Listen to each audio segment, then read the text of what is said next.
Ada artis Koreanya ini yang di Zoom ini. Profilnya aja artis Korea ya. Hmm, baik, teman-teman, jadi pada mata kuliah keperawatan hematologi itu sebenarnya cakupannya luas ya. Jadi sebenarnya tidak hanya eh, berpatok pada pasien dengan anemia, tapi juga nanti sebenarnya masalahnya banyak ya. Artinya kasus hematologi itu banyak, tidak hanya pasien dengan anemia, tidak hanya pasien dengan kanker ya, tapi seperti perubahan sel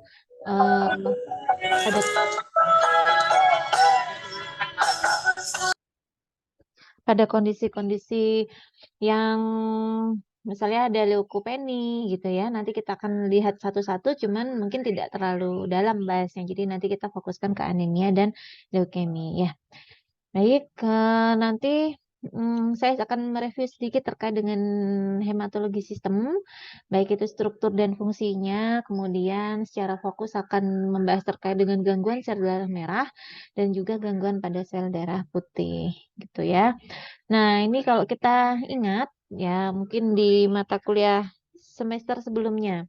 Jadi, tubuh manusia itu 80% lebih ya, itu terdiri dari cairan gitu ya. Jadi karena cairan itu konduksi atau selator ya. Jadi karena sebagian besar terdiri dari cairan dan cairan itu komponennya banyak sekali, mulai dari plasma, sel itu sendiri, sel juga terbagi menjadi banyak ya, banyak jenisnya, mulai dari sel darah merah, trombosit, eritrosit atau apa leukosit itu kan banyak sekali ya. Sehingga kenapa kok manusia itu memungkinkan untuk kesetrum gitu ya, kan itu sebagai satu perantara juga ya untuk listrik. Nah, pada beberapa referensi, ini ada yang mengatakan bahwa 55-60% tubuh manusia itu terdiri dari plasma, gitu ya. Kemudian ada yang 40-45%, jadi ada referensi yang mengatakan 40, ada yang 45, gitu ya. Kalau 45 berarti 45 SDM-nya berarti ini adalah plasma gitu ya. Jadi ada plasma dan juga ada sel darah merah sebagai elemen yang paling utama ya. Jadi eh, sel darah merah itu menjadi komponen penting gitu. Karena kalau kalau kita lihat kenapa dia penting ya, karena tugasnya sel darah merah itu karena tugasnya sel darah merah itu akan membantu mengikat oksigen ya, karena Hb itu selalu bersahabat dengan O2, gitu ya. Jadi itulah kenapa pada pasien dengan gangguan sirkulasi itu saturasi oksigennya rata-rata menurun ya. Tuh. Kemudian elemen yang paling penting lainnya ini tidak kalah penting lainnya adalah leukosit atau sel darah putih dan juga trombosit sebagai platelet tubuh gitu ya. Jadi trombosit itu platelet itu adalah faktor yang mempercepat proses koagulan ya, koagulasi atau pembekuan darah ya.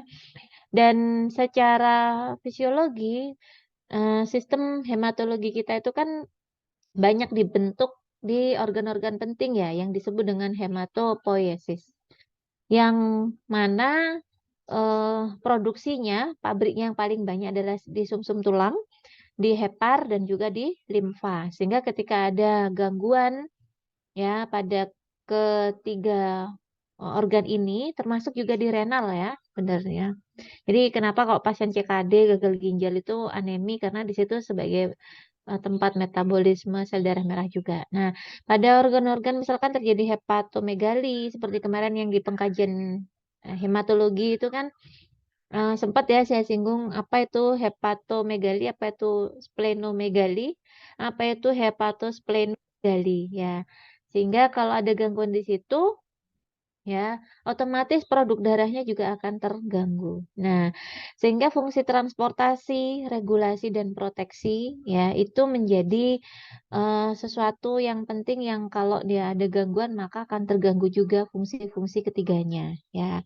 Termasuk juga regulasi volume darah, pengatur suhu tubuh gitu. Nggak usah jauh-jauh ketika teman-teman itu dehidrasi, coba aja dicek tubuhnya sumber atau enggak ya.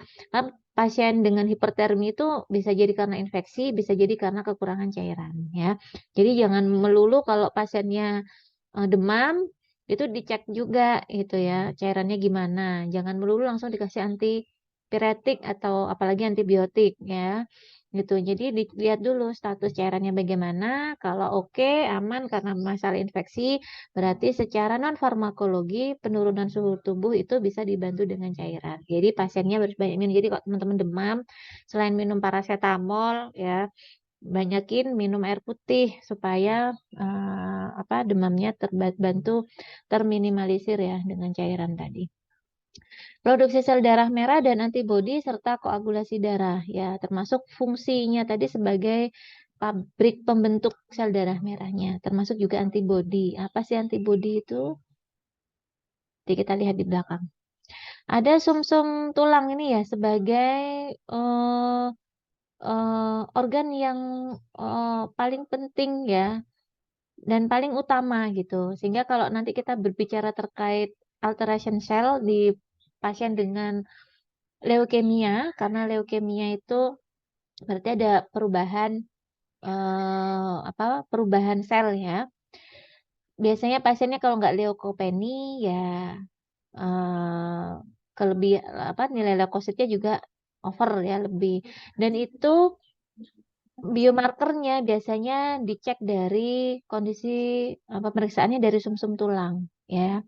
Terdiri dari sel punca yang berukuran besar yang didukung oleh jaringan fibrosa yang disebut stroma. Sel punca itu apa? Sel intinya ya.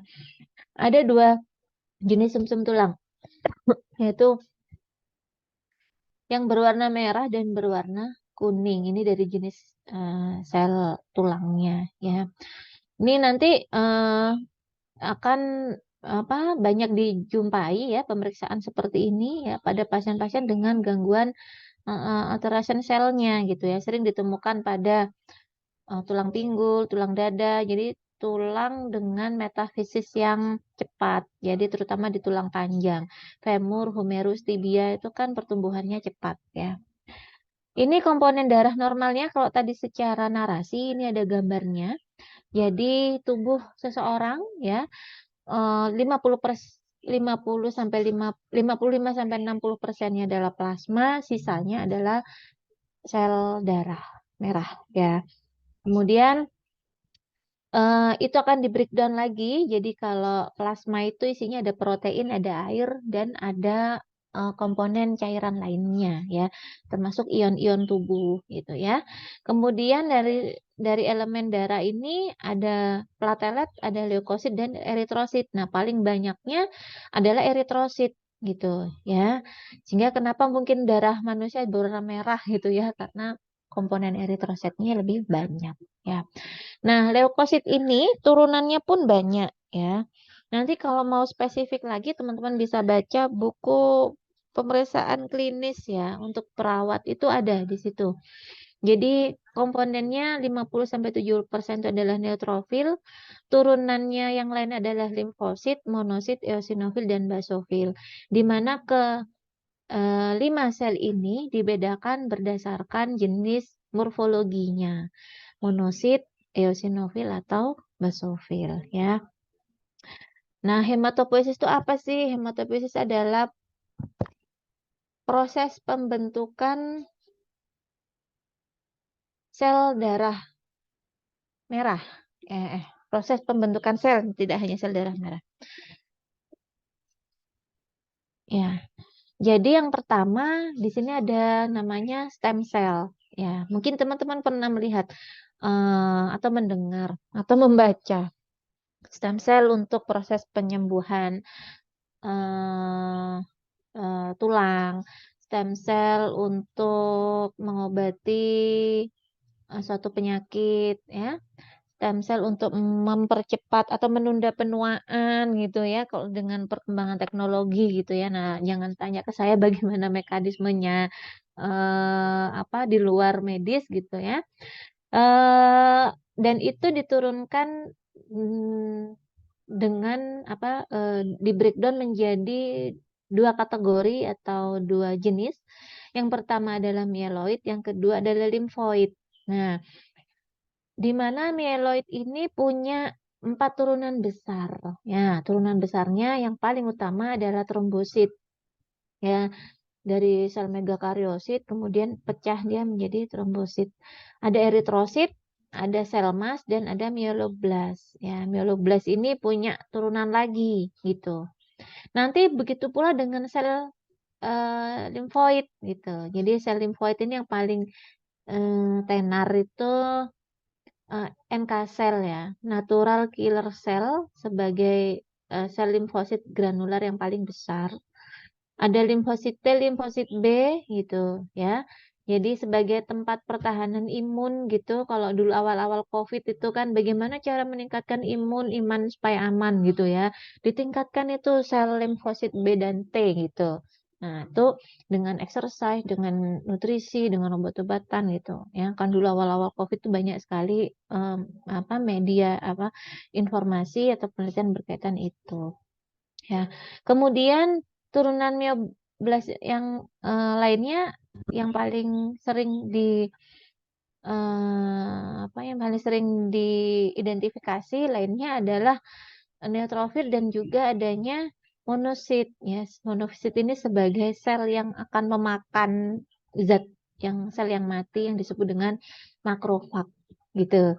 Jadi kalau kalau yang di sel sebelahnya limfoid itu ada NK sel, natural killer cell sebagai sel pembunuh, bukan sel pembunuh, sebagai sel yang membantu proses, contohnya misalkan apoptosis. Tahu ya apoptosis nih, saya ngomong apoptosis nggak tahu. Apoptosis adalah kematian sel yang normal, ya. Kalau nekrosis kematian sel juga, tapi biasanya disertai dengan proses inflamasi gitu. Misalkan pada pasien diabetes itu ada luka, terus ada kondisi menghitamnya. Nah, menghitamnya ini adalah sel yang mati yang disebut dengan nekrosis. Nah, sel yang mati lainnya yang disebut dengan apoptosis itu kenapa disebut sel normal? Karena memang sudah dari sononya diprogram ya sama sang pencipta itu supaya lisis gitu. Contohnya ketika janin berada di dalam perut ya, itu jari-jari itu kan tidak langsung keluar ibu jari, telunjuk, jari tengah, jari manis, kelingking kan nggak langsung satu.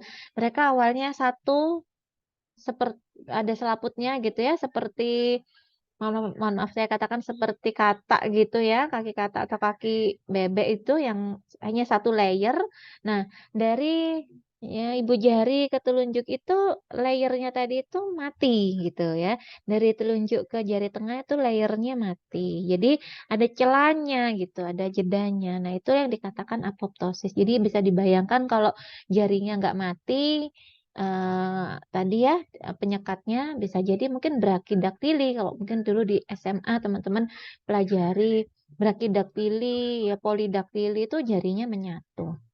Di proses apoptosis tidak terjadi di situ. Berikutnya adalah sel darah merah. Sel darah merah ini merupakan sel darah yang terbanyak di tubuh dengan diameter yang 6 sampai 8 mikrometer ya tanpa inti sel. Dan dia ini hidup kurang lebih 2 sampai 3 bulan ya, sehingga dia lisis ya, mati, kemudian dia tumbuh lagi, mati, tumbuh lagi dan antara satu sel dengan sel lainnya itu nggak mungkin barengan gitu ya. Jadi ada yang waktunya mati, ada yang mungkin masih bertahan gitu. Dan ini jumlahnya paling banyak di tubuh manusia, jadi ada 40 sampai 50% ya. Kemudian dan ini berputar bersirkulasi seiring dengan perjalanan sirkulasi tubuh manusia. Jadi kalau dia dipompa dari jantung, akan kembali ke jantung, maka sejumlah itulah yang nanti kalau dipompa 1 liter, maka akan kembali 1 liter. Dan di dalamnya itu ada sel darah merah. Ya. Kemudian, normal peripheral blood smear ini kalau dilihat dari hasil PK ya, dari hasil hapusannya, dia ini kan nggak punya inti ya. Jadi ini yang normalnya ya.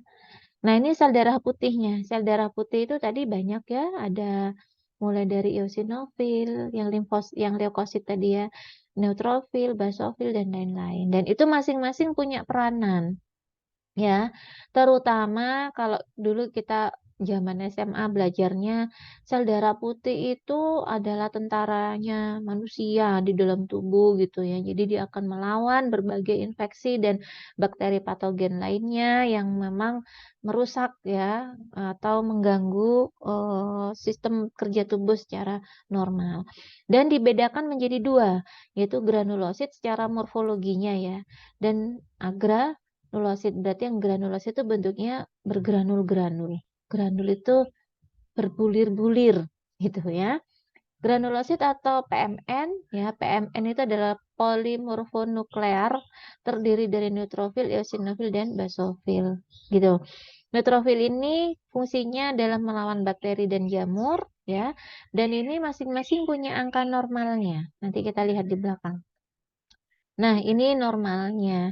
Jadi analisis of blood komponennya ada sel darah merah ya, kandungannya di situ ada eritrosit.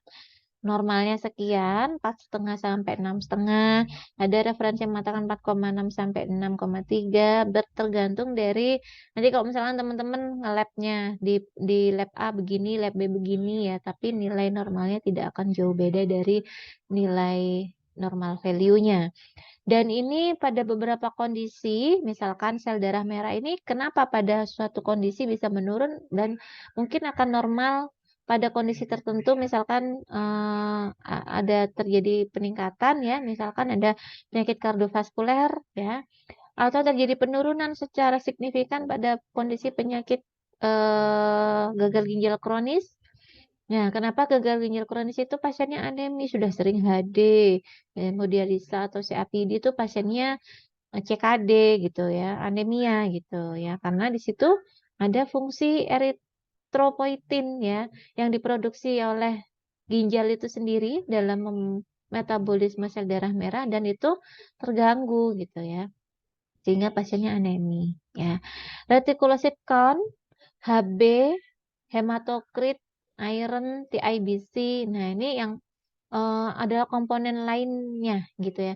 Nah, di sini ada yang menarik, ada hemoglobin, ada TIBC. TIBC itu adalah total iron binding capacity. Biasanya pada pasien-pasien dengan anemia, defisiensi zat besi, pada pasien yang kehilangan darah dalam jumlah banyak, pada pasien dengan gangguan liver. Nah, itu akan menurun secara signifikan gitu ya.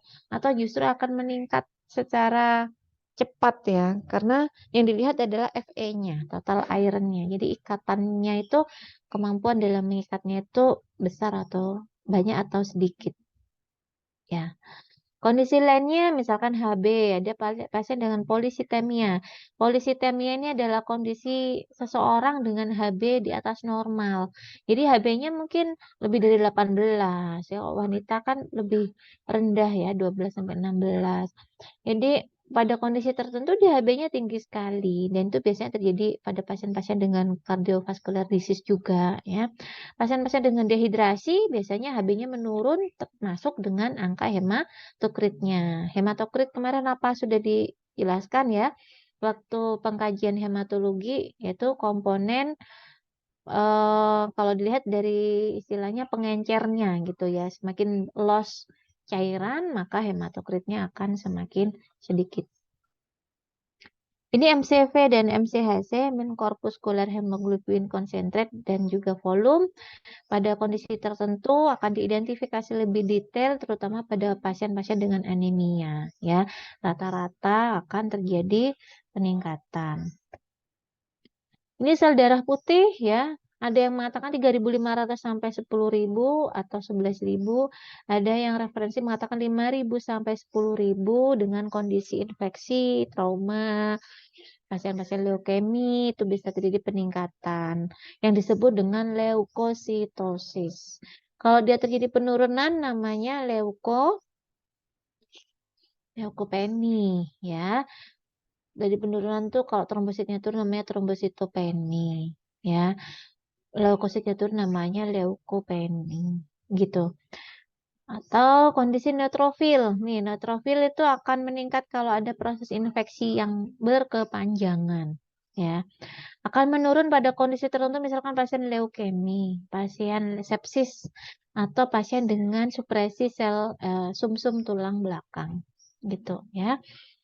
Oke, itu tadi komponen atau sekilas tentang apa namanya komponen darah secara anatomi dan fisiologinya. Gangguannya ya, gangguannya itu ada paling utamanya ini yang dua paling atas, yang berhubungan dengan eritrosit ya atau sel darah merah, berhubungan dengan sel darah putih atau leukosit dan juga adanya keganasan atau limfoma. Nah, pada kondisi sel darah merah ya, maka seseorang akan mengalami anemia. Jadi kalau berdasarkan definisi, anemia adalah kondisi di mana seseorang ini tidak memiliki cukup sel darah merah yang sehat untuk membawa oksigen yang cukup ke jaringan tubuh. Jadi yang gambar di sini adalah keping-keping darahnya, sel darah merahnya ya. Satu kondisi di mana konsentrasi hemoglobinnya lebih rendah dari biasanya. Tadi normalnya sudah ada di depan. Nah, berikutnya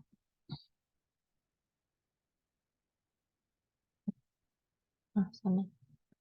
Maaf saya nggak kelihatan soalnya. Nah, kemudian anemi. Nah, eh, anemi ini implikasinya atau penyebabnya bisa terjadi karena tiga hal. Yang pertama adalah defect RBC production-nya. Jadi sel darah merahnya itu produksi tapi tidak matur. Itu ya, dia memproduksi atau sedikit sekali gitu ya.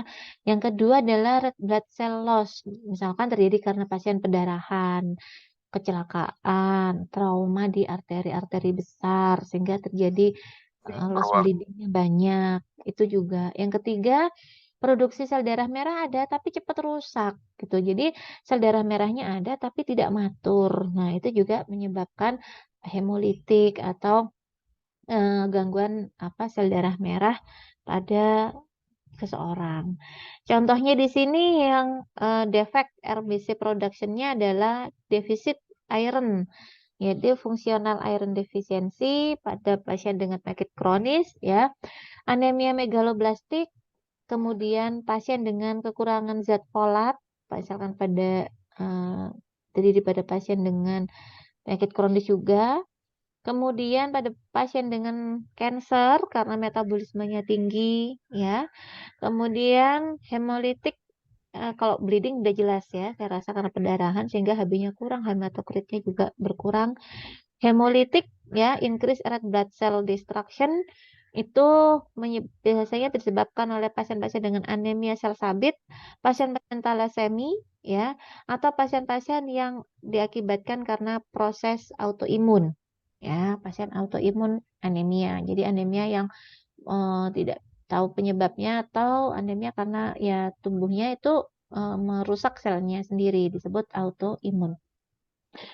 Klasifikasi anemi ini ada 3 kalau berdasarkan, mohon maaf. Jadi ada yang berdasarkan bentuknya, ada yang berdasarkan kualitasnya ya. Kalau berdasarkan bentuknya bisa diklasifikasikan menjadi 3 yaitu normositik, mikrositik, dan makrositik ya. Berdasarkan ukurannya ini diidentifikasi di lab PK ya, patologi klinik. Jadi kalau ukurannya kurang dari 80 disebut mikro, lebih dari itu disebut makrositik, dari sel darah merahnya saja, karena kita berbicara terkait dengan anemia. Oke, iron deficiency anemia, anemia karena kekurangan zat besi ini paling utamanya adalah karena nutrisi pertama. Kemudian paling utama penyebab yang kedua adalah karena penyakit yang terjadi di saluran pencernaan. Contohnya adalah apa ya pasien trauma gaster ya, atau pasien dengan CA kolon, atau pasien pos pembedahan abdomen, ya. Jadi kenapa di situ sering terjadi anemia defisiensi iron? Karena intestin paling besar fungsinya adalah menyerap sari-sari makanan. Sehingga ketika fungsi utama intestin itu tidak terjadi atau menurun absorpsinya, maka suplainya ke dalam sel target juga akan berkurang. Jadi kasarannya kalau kita nggak dapat makan, nggak ada asupan makan, ya gimana tubuh kita mau meneruskan atau memproduksi ATP di dalam sel gitu. Sehingga kuranganlah yang namanya FE ini, gitu ya. Nah, rata-rata pasiennya ini kalau namanya sebenarnya semua pasien anemia itu pasti ada lemah, letih, lesu, lunglai, lemas gitu ya. Pasti ada fatigue-nya gitu lah ya, pasti ada kelemahan ya. Ya, nanti itu sebenarnya kasuistis ya, banyak secara klinis mungkin akan berbeda-beda, tapi pada umumnya akan terjadi fatigue. Nah, ini kemarin sudah pernah ya saya tampilkan di SOP pengkajian hematologi, jadi spunel ya, jadi cekungan karena pasien ini mengalami anemia defisiensi iron.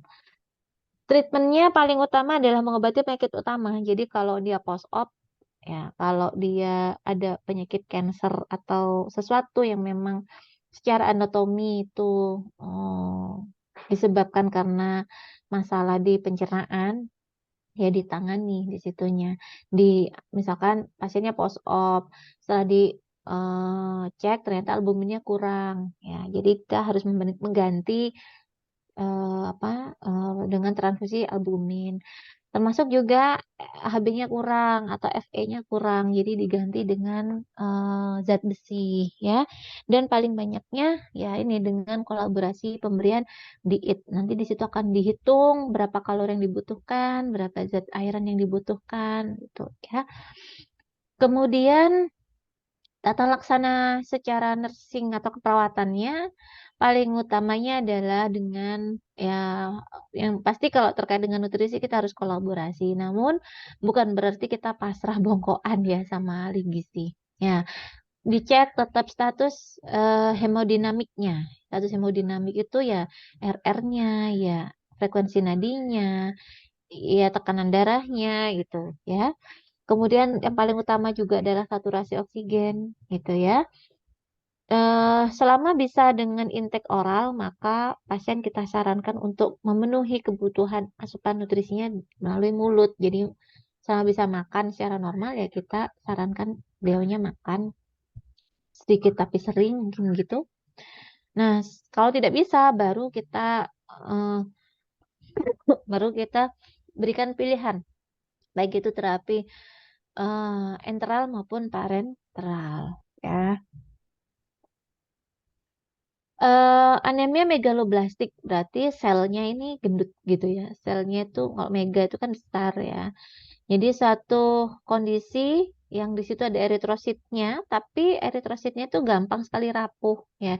Jadi produksinya ada, tapi banyak yang imatur. Nah, biasanya disebabkan oleh pasien-pasien yang karena pembedahan ileum itu sus 12 jari ya, atau karena pasien-pasien dengan kondisi yang diet ketat, jadi nggak makan daging sama sekali, ya itu juga sebenarnya tidak disarankan ya gitu. Karena mau tidak mau sebenarnya asupan Fe itu atau protein itu tidak hanya dari nabati saja, tapi kita juga butuh dari hewani ya gitu. Nah, kemudian masalah yang lainnya berkaitan dengan gastritis kronis.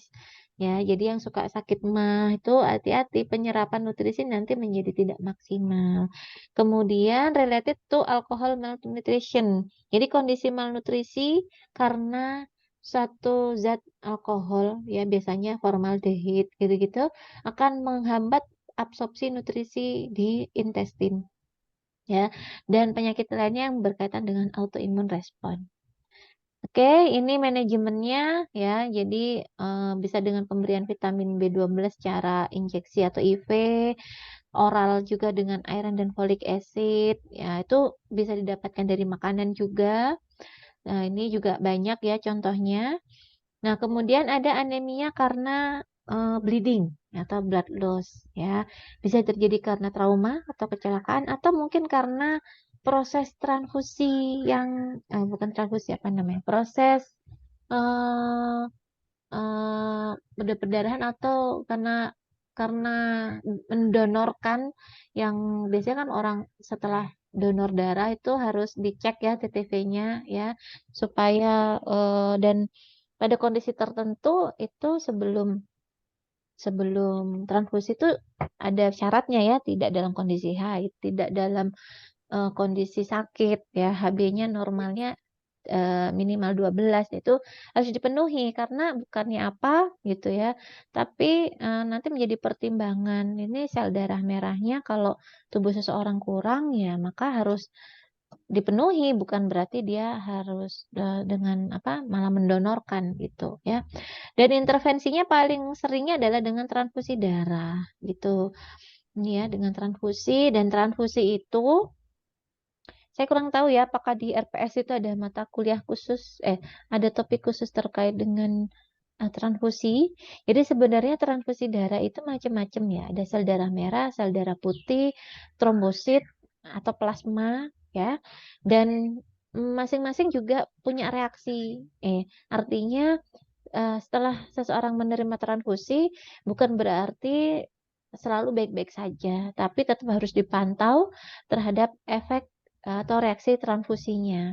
Yang pertama, eh, bisa terjadi reaksi ringan seperti menggigil, gitu ya, atau reaksi yang lainnya, ringan, sedang, berat ya, sampai ada yang mungkin urtikaria, sesak mungkin ya. Kalau sudah sesak ya harus dihentikan. Jadi semua reaksi transfusi apabila terjadi pada seseorang maka harus dihentikan transfusinya, gitu prinsipnya. Berikutnya adalah anemia sel sabit ya, sickle cell anemia. Ini biasanya tidak diketahui penyebabnya secara pasti apa. Biasanya ini ada asumsi karena faktor genetik bisa jadi ya, dan pada beberapa ras tertentu di Afrika yang sering kali terjadi ya. Ya. Berikutnya, nah, nah ini tadi sudah saya sampaikan di awal bahwa anemia terjadi penurunan sel darah merah karena kehilangan darah atau karena peningkatan kerusakan sel darah merah yang disebut dengan hemolisis. Ya. Jadi kalau dia ada suatu gangguan pada salah satu komponen darah, misalkan eritrosit tadi, nah misalkan karena rusak atau produksinya tetap berproduksi tapi banyak sel maturnya gitu ya. Jadi sama-sama 3.500 tapi 1.500-nya tuh selnya imatur tuh juga sama, disebut dengan hemolisis. Dan ini beberapa kondisinya ya. Faktor resikonya ini bisa terjadi karena diet yang salah atau karena memang bukan salah tapi memang kekurangan sel zat zat besinya atau vitamin B12-nya dan juga folat. Nah, itu sebenarnya sudah banyak ya suplemen-suplemen di luar sana. Gangguan usus atau penyakit Crohn ya, haid dan kehamilan pada kondisi tertentu pada wanita terutama ya.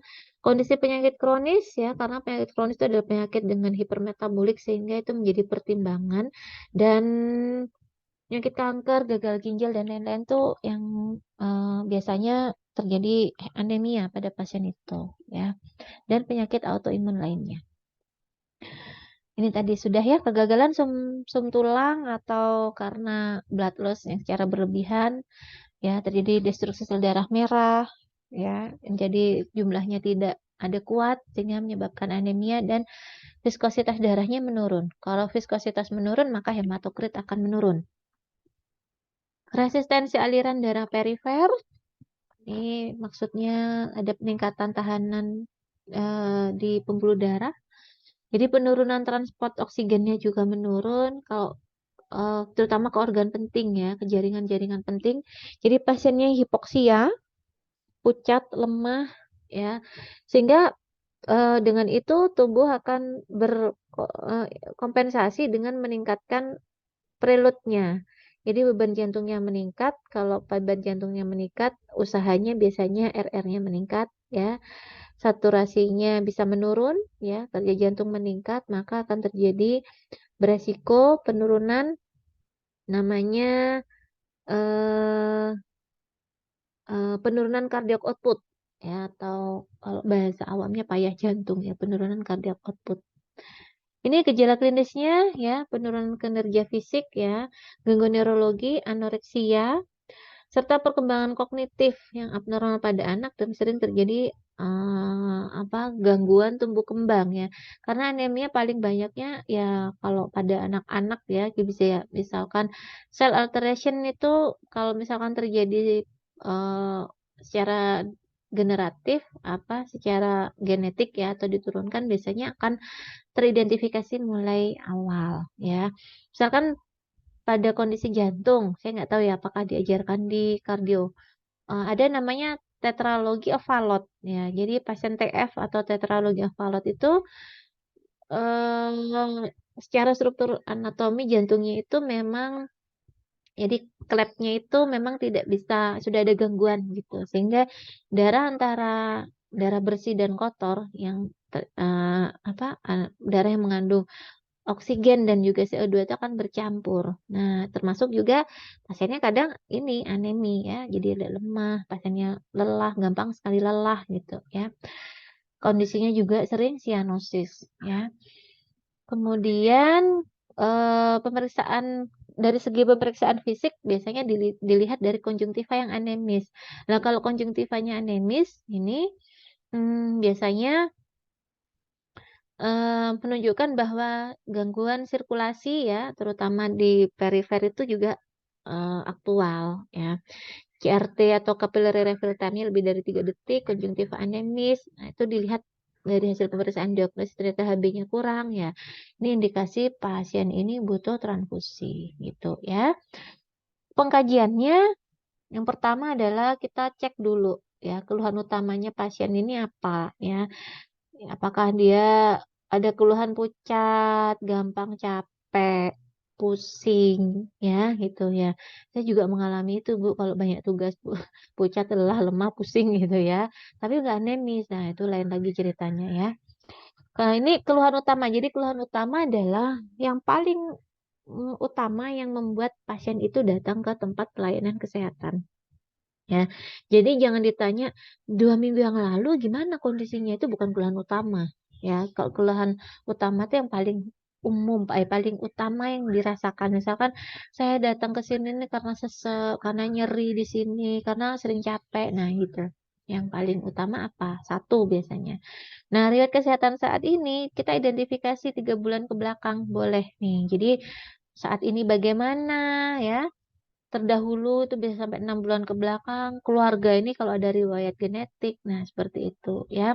Jadi keluhan utama yang dikeluhkannya apa, yang menjadi alasan kesininya apa ya, ada takikardika, ada riwayat penurunan kesadaran kah ya.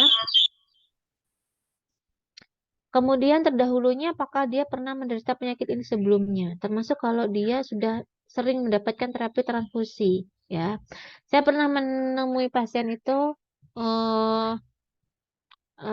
saya kira itu pasien baru ya. Ternyata pasien ini udah lama sekali. Jadi pasien hemofili. Hemofili itu ada hemofili A, hemofili B ya. Jadi hemofili itu kan gangguan koagulasi juga ya pada darah dan itu menurun biasanya mulai dari anak, bayi sampai dewasa.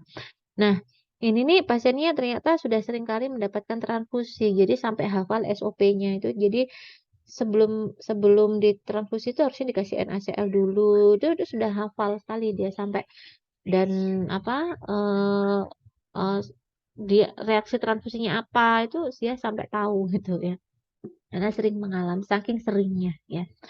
Pemeriksaan fisiknya head to toe kalau kita lihat tadi misalkan pasiennya tampak lemah Ya, kita cek dulu kesadarannya bagaimana, status hemodinamiknya gimana, tekanan darahnya. Kalau dia di bawah 100, bawah 90, kita harus validasi tuh. Biasanya apakah segini? Enggak, biasanya saya 160 gitu. Nah, kalau sudah tanda-tanda penurunan seperti itu ya, cardiac outputnya kita harus aware, jangan dibiarkan ya. Apakah kulit teraba dingin, keringat yang berlebihan, pucat, dan terdapat perdarahan di bawah kulit ya. Hidung apakah ada perdarahan dan lain-lain ya yang secara masif kelihatan. Kemudian di leher, pembesaran kelenjar getah bening ada enggak ya, tiroidnya gimana, vena jugularisnya ada distensi atau enggak ya. Kemudian torak ya, kalau dia pasiennya hiposaturasi biasanya pernafasannya itu cepat ya. Abdomen, apakah ada pembesaran limfa, hepar, bising ususnya bagaimana itu kita cek juga ya. Ekstremitas, kondisi CRT-nya ya, normalnya kayak kurang dari 3 detik ya. Ada nyeri di ekstremitas enggak, tonus ototnya bagaimana, dan termasuk kondisi akralnya ya. Akral itu pergelangan tangan ya. Diaforesis atau enggak, dingin enggak gitu ya. Pemeriksaan diagnostiknya ada blood test ya. Pemeriksaan darah lengkap ya, termasuk HB, pemeriksaan zat Fe ferritin ya, terutama kalau pasien-pasiennya sering mendapatkan transfusi ya, maka ferritin itu menjadi hal yang penting ya pada pasien yang sering kali menerima mendapatkan Fe itu ya.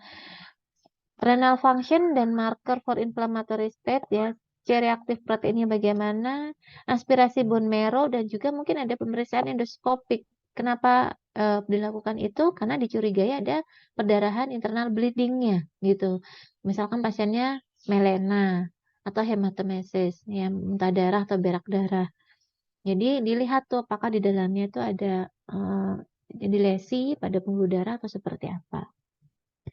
Nah, ini kemarin pemeriksaan BMP ya, itu pernah saya sampaikan waktu pengkajian hematologi. Jadi, sumsum tulang tuh normalnya berada dalam keadaan yang semi fluid dan bisa diaspirasi dengan jarum khusus. Aspirasi dan biopsinya ini untuk menentukan seberapa banyak jumlahnya dan bagaimana kualitas sel, jenis sel yang diproduksi di sumsum tulang ya. Dan sering didapatkan pada tulang ya, namanya kalau di belakang tuh ada os iliaka dan diambil di situ ya, dan kita tugasnya adalah melakukan anestesi, mengedukasi dan mengobservasi efek terapi. Karena edukasi yang paling utamanya adalah nyeri ya. Jadi pain management untuk nyerinya itu perlu ditingkatkan ya. Kemudian pencegahan infeksi dan seterusnya. Sehingga masalah keperawatan ini saya bukan diagnosa ya, beda ya, diagnosa keperawatan dengan masalah keperawatan itu berbeda. Kalau diagnosa itu ada related to-nya, kalau masalah keperawatan itu simple gitu ya, jadi tidak ada tanda apa yang ditunjukkan dengan gitu ya. Ini maksudnya adalah masalah keperawatan. Yang pertama adalah perfusi perifer tidak efektif. Ya, itu masih relevan, ada aktual, ada resikonya ya, mungkin itu bisa dicek di SDKI. Mungkin kalau lebih banyak tanda-tanda aktualnya ya bukan resiko ya. Defisit nutrisi, resiko infeksi, keletihan, intoleransi aktivitas, penurunan cardiac output, kekurangan volume cairan. Kalau dengan kekurangan volume cairan nih pasiennya harus dibalance ya antara intake dan intake dan outputnya. Kemudian gangguan tumbuh kembang dan ketidakmampuan coping keluarga.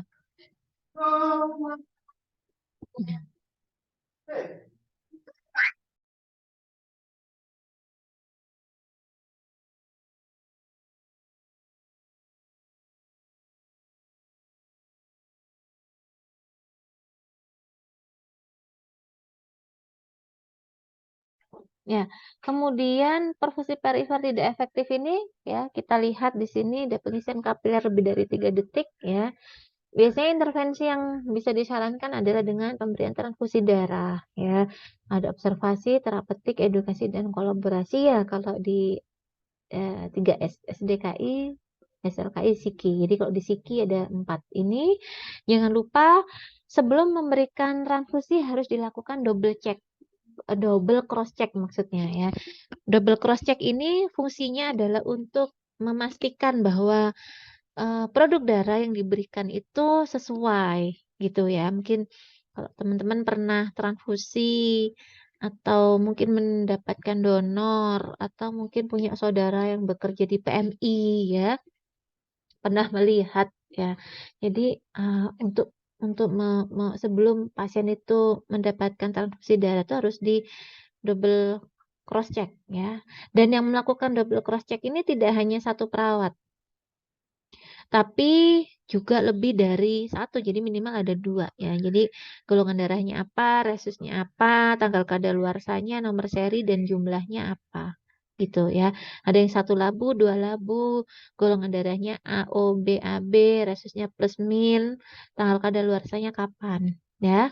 Dan darah itu sebelum diberikan ke tubuh si resipien itu tidak boleh dalam kondisi beku, tidak boleh dalam kondisi yang terlalu dingin, sehingga harus disesuaikan dengan suhu ruangan ya. Tapi nggak boleh dihangatkan juga ya sebenarnya ya, kecuali pakai blood warmer gitu.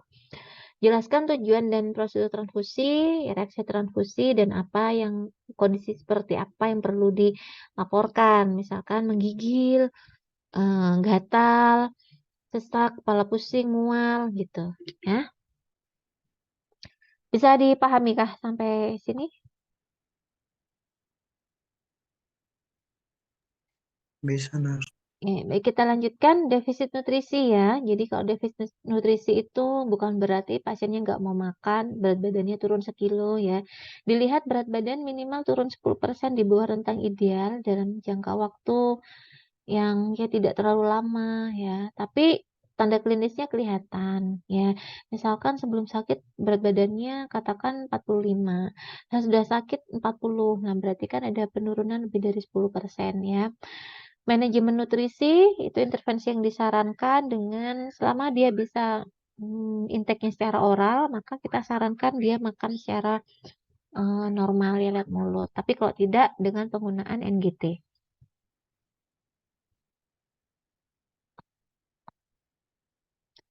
Berikutnya faktor yang resiko infeksi ya, masalah keperawatan yang selanjutnya adalah resiko infeksi. Di sini ada efek biasanya ditunjukkan dengan peningkatan suhu tubuh, peningkatan leukosit, ya, penurunan hematokrit, ya. Kalau mungkin leukositnya rendah ya atau leukopeni itu juga bisa terjadi. Nanti kalau leukopeni di bawah 3000 ya. Intervensinya adalah pencegahan infeksi. Ini tergantung ya kondisi infeksinya seperti apa.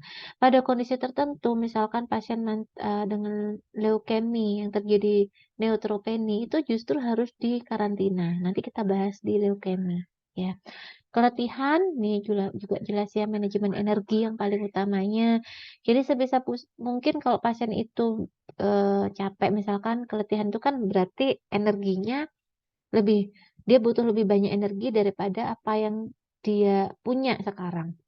Jadi demand-nya lebih besar daripada supply-nya gitu ya. Ya, biasanya ini implikasinya kalau pasiennya terlalu letih, terlalu capek, ya pasiennya bisa sesak nafas gitu ya. Nanti itu dan secara subjektif pasien mengatakan saya gampang capek, saya butuh istirahat banyak gitu. Nanti bedakan dengan diagnosa ini, intoleransi aktivitas. Kalau intoleransi aktivitas ini implikasinya adalah ke kardiorespirasi ya. Jadi implikasinya aktivitasnya sulit dilakukan, tapi pasiennya RR-nya meningkat, pasiennya sesek gitu ya. Jadi menurun dengan menurun dengan istirahat gitu. Kalau intoleransi aktivitas ya. Gangguan tumbuh kembang karena biasanya pada anak-anak ya terjadinya anemia ini gitu. Sehingga anak dengan hospitalisasi dan itu banyak sekali penelitiannya ya.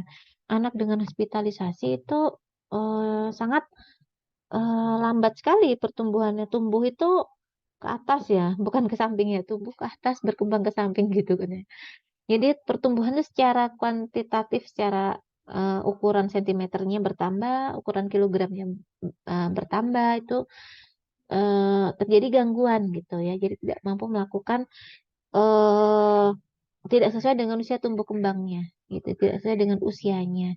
Jadi tidak mampu melakukan perawatan diri sesuai usia, gitu. Yang terakhir adalah ketidakmampuan coping keluarga.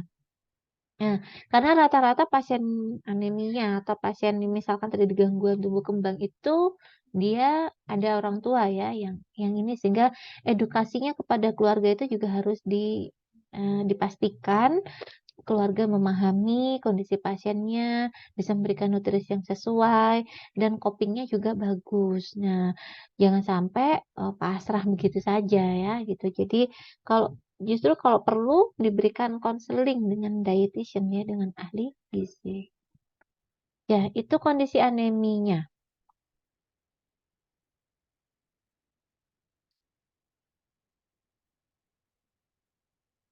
Ya, ada yang mau ditanyakan?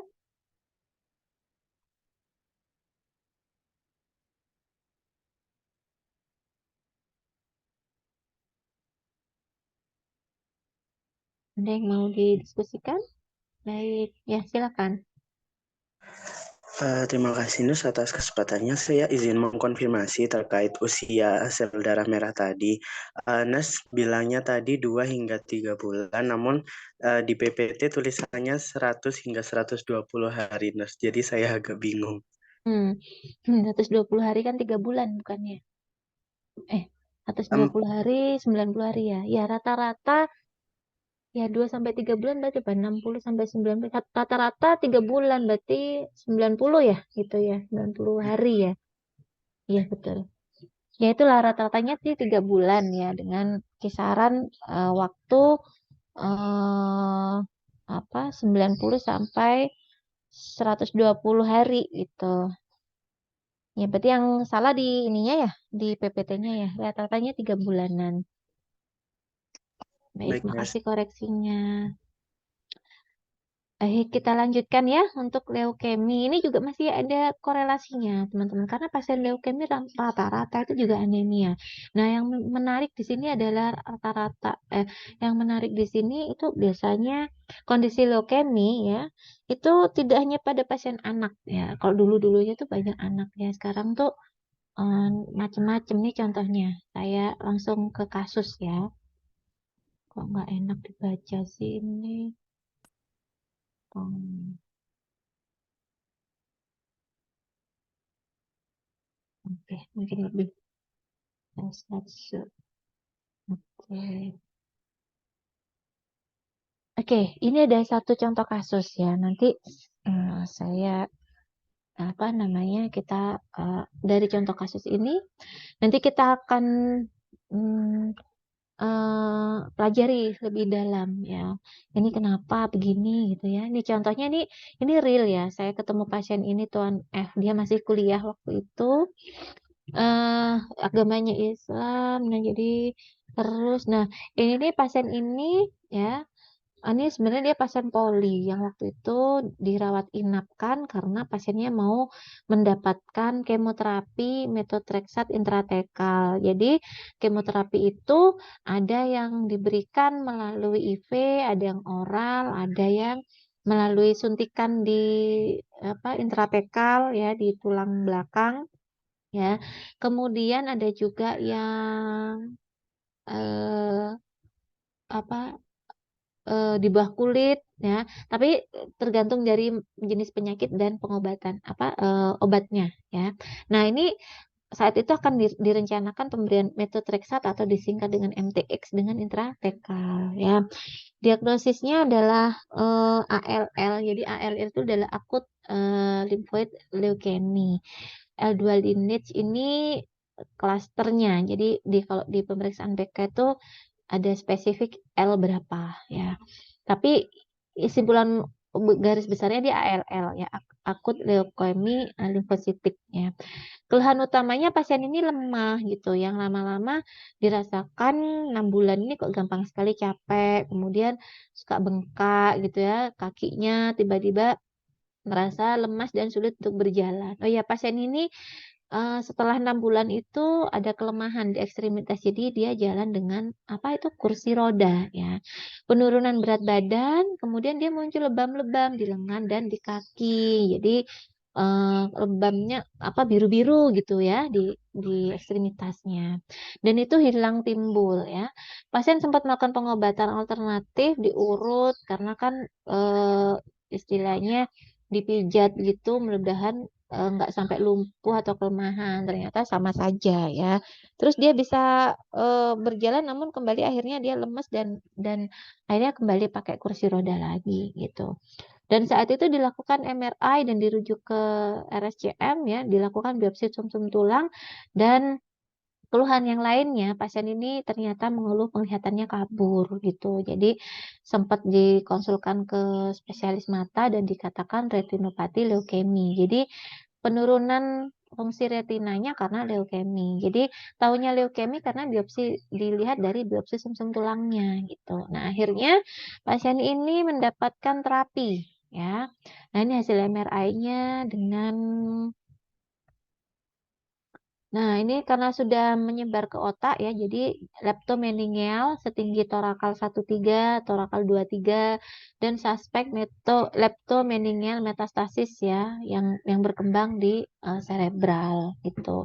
Termasuk juga ada di spinalis torakal 3,4, sehingga karena ada stenosis atau penyempitan tadi, pasiennya juga lumpuh gitu ya.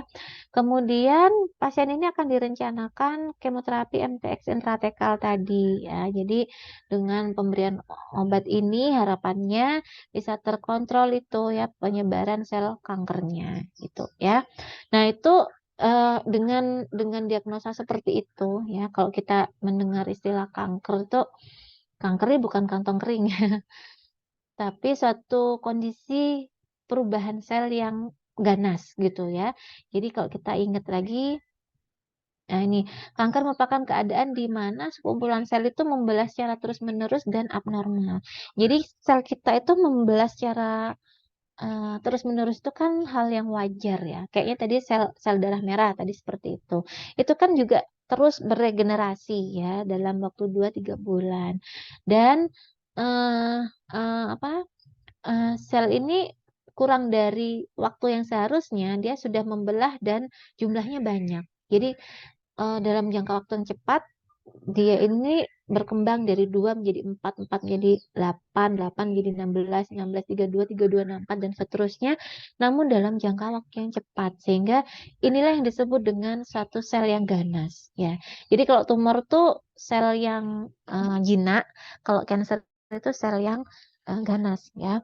Dan berdasarkan dari data dari WHO tahun 2018 ya, ini Global Cancer insiden ya pada tahun itu 18,1 ya dengan angka mortalitas atau kematiannya 9,6. Nah, seiring perkembangan waktu ya, misalnya kan sekarang tahun 2023 ya. Sebenarnya mungkin sudah ada data ya. Ini saya lihat di tahun 2000 ah oh nih, tahun 2020 nggak ada yang terbarunya ini ya. Jadi prevalensinya pun juga masih banyak didominasi oleh negara-negara Asia gitu ya.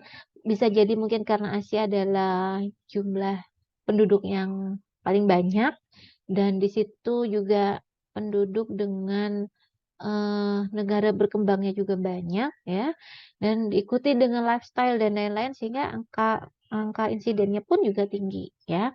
Nah, prevalensi paling banyak ya dan ini masih relate sampai sekarang bahwa pada wanita paling banyaknya adalah CA-nya CA mami. Sangat berbeda paradigma atau fenomenanya ketika 10 atau 15 tahun yang lalu dengan CA cervix waktu itu. Karena CA cervix itu sudah ada vaksinnya ya sekarang ya. CA mami belum ada meskipun apa proses pengobatannya itu sudah sangat canggih lah. Jauh lebih maju sekarang farmasi juga ya. Namun ternyata realitanya itu CA mami itu juga paling banyak di dunia dan paling banyak di Indonesia gitu ya. Kemudian kok pada laki-laki ini ada CA paru ya. Kemudian ada CA paru, kemudian prostat juga ya. Nah, ini pada tahun 2018 ini data leukemi ini juga lumayan menduduki menduduki 10 besar juga ya. Kita lihat pada tahun 2020 ya. Nah, ini bukan suatu prestasi ya sebenarnya ya. Ini si Amame ini juga paling banyak ya di secara global ya. Jadi kalau kita lihat data dari WHO, biasanya global cancer atau Globocan ya.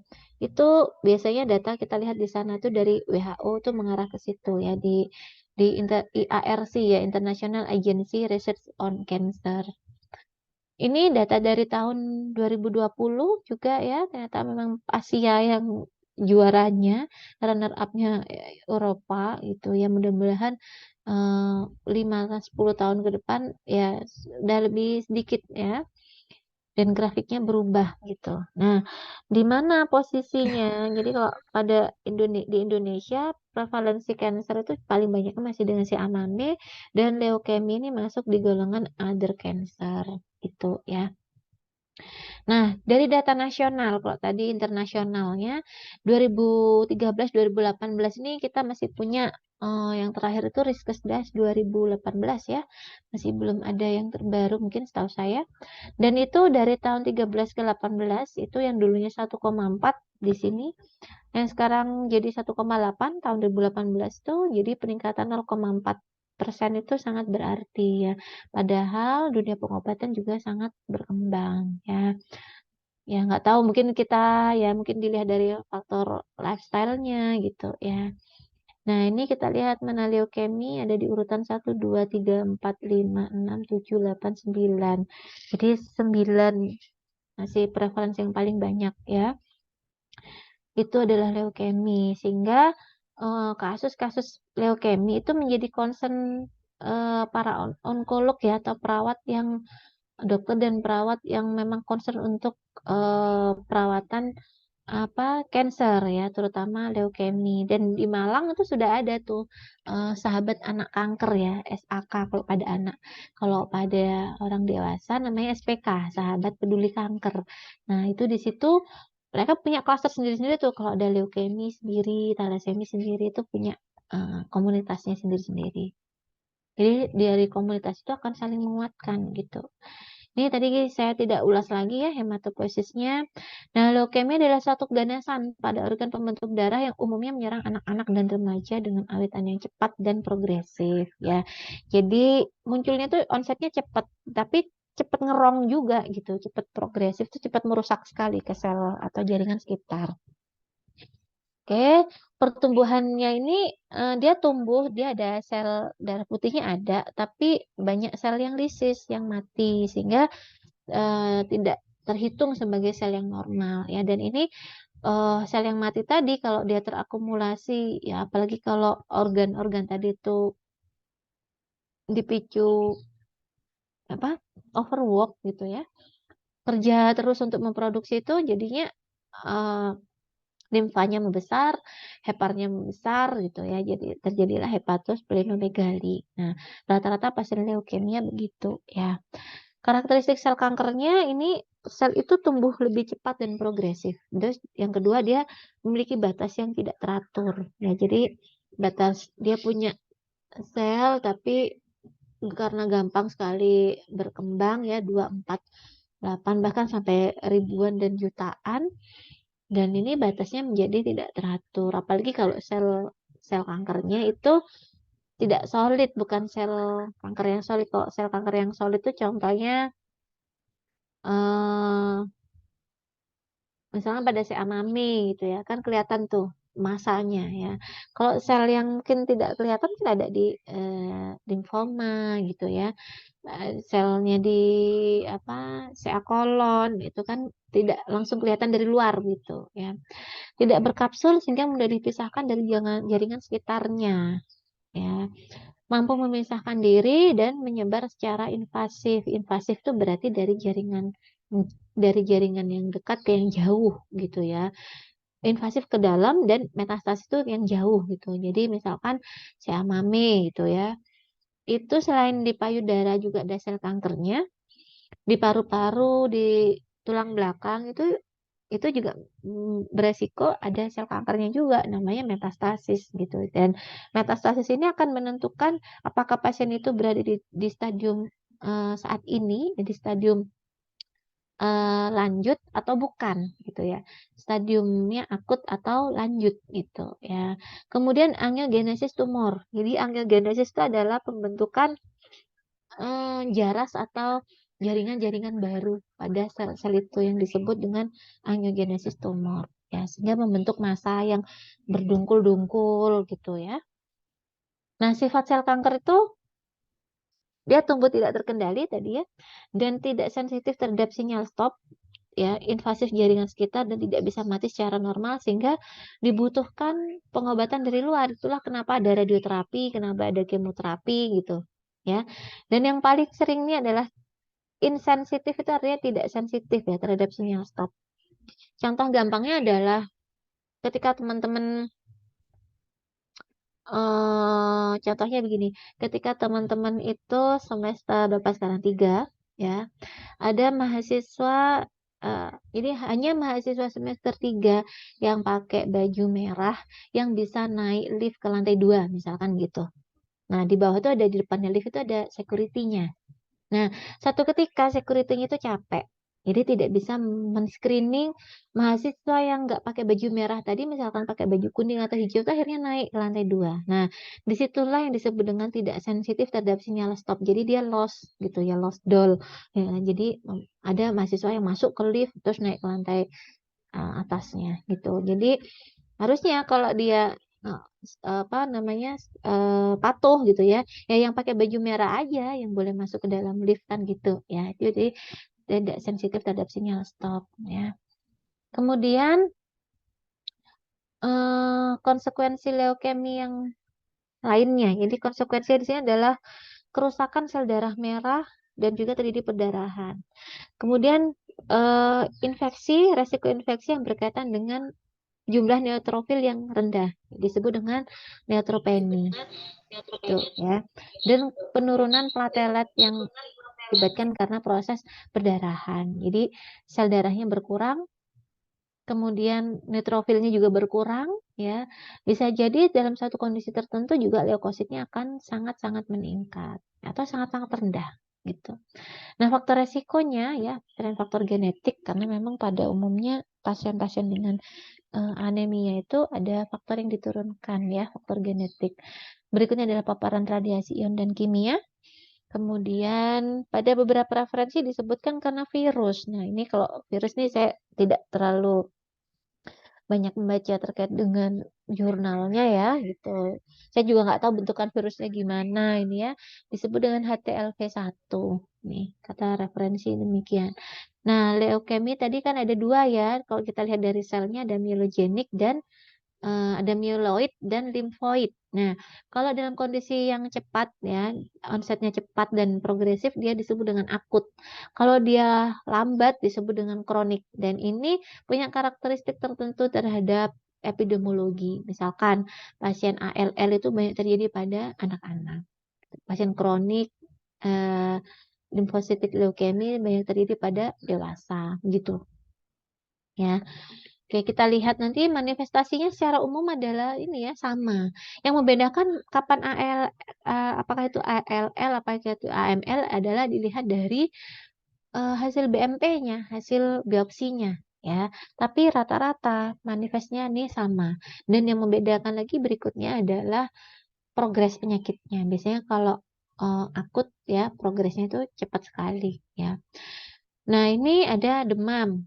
Demam karena bisa terjadi karena neutropeni, anoreksia ya, penurunan berat badan, hepatosplenomegali karena pembesaran organ tertentu tadi ya di hepar dan lien. Karena di situ organ-organ yang berperan sebagai pabrik penghasil sel darah merahnya itu dipaksa bekerja secara masif gitu ya. Pembesaran kelenjar getah bening KGB ya, bukan Kiai Guntur Bumi. Jadi KGB-nya bengkak ya. Kemudian ada nyeri berdasarkan lokasinya, ada fatigue karena dia HB-nya rendah ya. HB-nya tadi kan berhubungan dengan oksigen ya, dan pasiennya rentan infeksi gitu. Oke, pengkajiannya ini yang menjadi concern perawat. jangan lupa ditanya apa yang dirasakan pasien saat ini, keluhannya bagaimana, kelemahan. Kalau misalkan ada sering terjadi lebam, lebamnya itu separah apa morbiditasnya gitu ya, terus sering pernah mendapatkan terapi apa, termasuk transfusi ya, kemoterapi oral dan lain-lain itu juga ditanyakan. Nah, berkaitan dengan keluarga, apakah ada anggota keluarga yang punya riwayat penyakit yang sama ya, kemudian terutama penyakit ini, apa, leukemia, adakah hal-hal atau, penyakit lain yang berkaitan dengan kanker, gitu ya. Pemeriksaan fisiknya head to toe karena rata-rata pasiennya anemia. Ya, karena tadi ya, sel darah merahnya ada, tapi banyaknya imatur. Leukositnya ada, tapi banyak yang imatur. Nah, disebut dengan leukopeni gitu. Itu dilihat dari hasil pemeriksaan darah lengkap. Oke, trombositopeni ya, contohnya ada perdarahan di bawah kulit, peteki, purpura, ada perdarahan mukosa, seringkali mimisan ya, perdarahan di mukosa mulut gitu ya. Tanda invasi ekstramedular misalkan dengan, ada massa di di otak mungkin, ada pembesaran organ penting misalkan hepar, lien ya, limfadenopati juga dan lain-lain ya.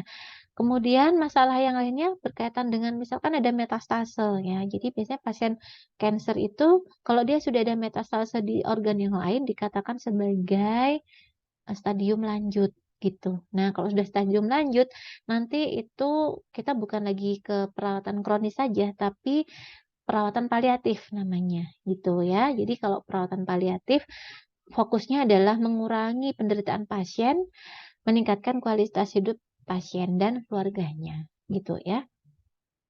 Pemeriksaan diagnostiknya, ini ada pemeriksaan darah tepi ya, pasiennya, dilihat HB-nya bagaimana, leukositnya, neutrofil, dan lain-lain. Kemudian dari bone marrow function atau BMP-nya, sel blast-nya seperti apa? Sel blast itu adalah sel yang muda. Sel muda itu kalau dia lebih banyak ya, pada kondisi tertentu ya, sel blast-nya itu yang limfosit atau yang mieloidnya, ya limfoid atau mieloidnya. Nah, sel blastnya yang mana? Jadi nanti dari situ akan ditentukan ya, dokter akan mengatakan, oh ini CML gitu ya. Oke, ini tadi sudah diulang lagi nih. Nih karena penentu utamanya adalah dari BMP ya, leukemia itu ya. Ini apa yang ini? Bentar, nggak kelihatan. Oh, AML ya. Terjadi akibat adanya defek pada myeloid sel. Nah, sering terjadi pada dewasa. Ini berbeda dengan ALL ya. Ini puncak insidennya pada usia lansia ya ternyata ya. Pralansia 60 sampai 70 tahun dan imatur sel blastnya lebih dari 20%. Nah, ini karena referensinya saya ambil dari buku di Australia jadi mungkin datanya yang disajikan di tahun itu AML terbanyak di Australia dengan survival rate-nya sekian. Nah, rata-rata pasiennya terjadi purpura tuh ya AML tuh. Nah, itu udah ke perdarahan di bawah kulit ya pada ekstremitas karena suatu kondisi trombositopeni ya. Kemudian ke CML ya sama-sama mieloidnya gitu. Cuma ini bedanya onsetnya lebih lama. Kalau tadi aku tuh onsetnya cepat sekali ya. Ini juga nih sering pada 95% kasus ternyata dijumpai ada gangguan kromosom gitu yang diduga ini memang benar-benar mutasi ini terjadi karena mutasi apa karena turunan dari gen tertentu gitu ya. Jadi CML. Nah, pada ALL nih terjadi pada usia anak-anak nih paling banyaknya ya. Anak-anak preschool gitu ya. Saya jadi ingat saya punya saudara dulu dia punya kembaran gitu ya. Jadi si anak ini itu terlahir dengan punya saudara kembar. Jadi onset awalnya dia trombositopeni diidentifikasi trombositopeni ketika dia kejatuhan kardus gitu ya, kardus kosong, kardus makanan kotak tuh. Kardus kosong, kulitnya gosong gitu. Jadi kulitnya gampang sekali gosong.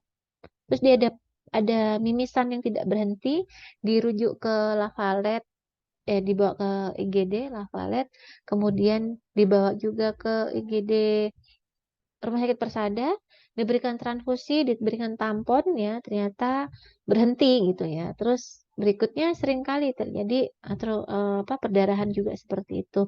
Anaknya sering demam, akhirnya disarankan oleh dokter hematologi anak untuk di BMP dan ternyata baru ketahuan kalau ALL pada usia 5 tahun gitu ya. Dan saat itu kondisinya sudah terlambat meskipun sudah di kemo ya, hepatomegalinya itu membuat anaknya sesak, nggak mau makan, kan irritable banget ya kalau pada anak-anak tuh, sehingga prognosanya jelek pada anak itu ya, jadi tidak tertolong gitu, jadi dengan ALL. Oke, yang terakhir ini adalah CLL, chronic lymphocyte leukemia ya, chronic lymphoid leukemia. Sering terjadi pada dewasa, menengah sampai tua ya, dan seringkali asimptomatik ya, tiba-tiba hepatomegali gitu ya. Dan ini rata-rata terjadi pada sering terjadi pada pria gitu ya. Kenapa gitu ya? Wallahu alam ya, mungkin karena di situ kan data epidemiologi itu kan banyak faktor ya yang mempengaruhi hasil penelitian. Bisa jadi mungkin di suatu wilayah itu ya memang gender prianya yang paling banyak dan eh, terjadi limfadenopati, biasanya pasien-pasien itu hepatosplenomegali atau limfadenopati pada pasien dengan CLL yang diakibatkan karena eh, kerja limfoid tadi yang paling banyak diforsir ya karena mempengaruhi proses metabolisme sel.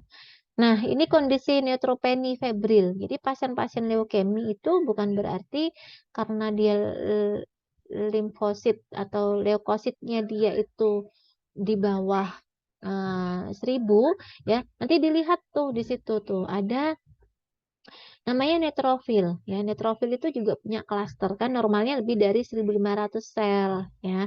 Dan dia punya klaster, punya golongan. Jadi ini kalau dia dikatakan mild itu dari 1.000 sampai 1.500, di bawah itu moderate dan severe gitu ya. Kalau dia kurang dari 500. Nah, semakin kurang selnya maka pasien ini akan semakin resiko tinggi infeksi gitu. Sehingga pasien-pasien seperti ini harus dikarantina.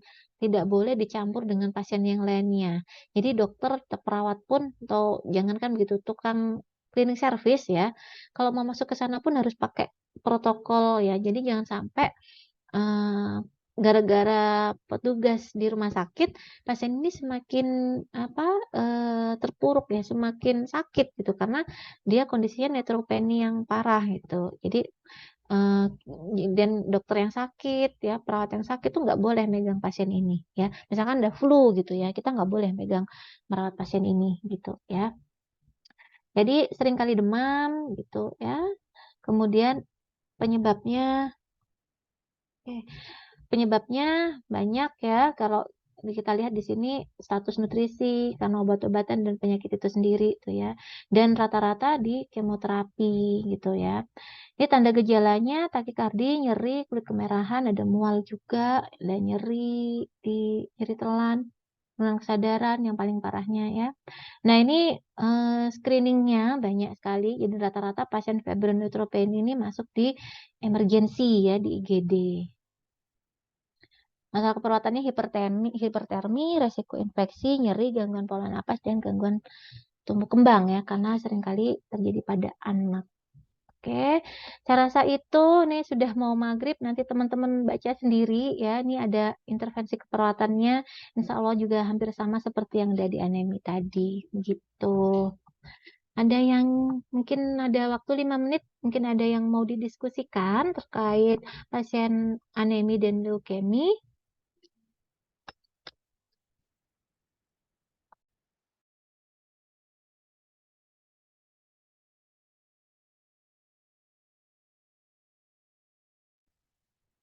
Sudah jelas, Nurse.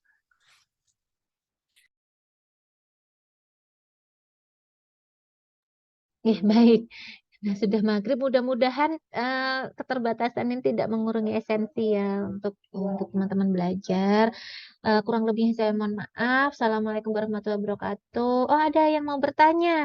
Mau dituliskan aja nanti saya jawab Iya. di Permisi Nurse, ini mau Oh, izin konfirmasi kuis. Kebetulan untuk besok ternyata teman-teman itu banyak yang panitia Probin Maba. Buat Maba itu Nurse, jadi ya udah puncaknya gitu dan sampai malam. Seperti itu Nurse. Apakah mungkin diundur ke hari Senin atau hari lain seperti itu Nurse? ya, insya Allah saya undur ya. Gitu sebenarnya sudah bikin, cuman belum saya rapihkan. Jadi hari Senin Iya, aja ya. Oke, ya oke. baik. Terima Ya, kasih banyak Nurse terima Indah. kasih. Baik gitu dulu ya. Mungkin nanti bisa sambung WA ya, gitu. Baik, kurang lebihnya saya mohon maaf. Assalamualaikum warahmatullahi wabarakatuh.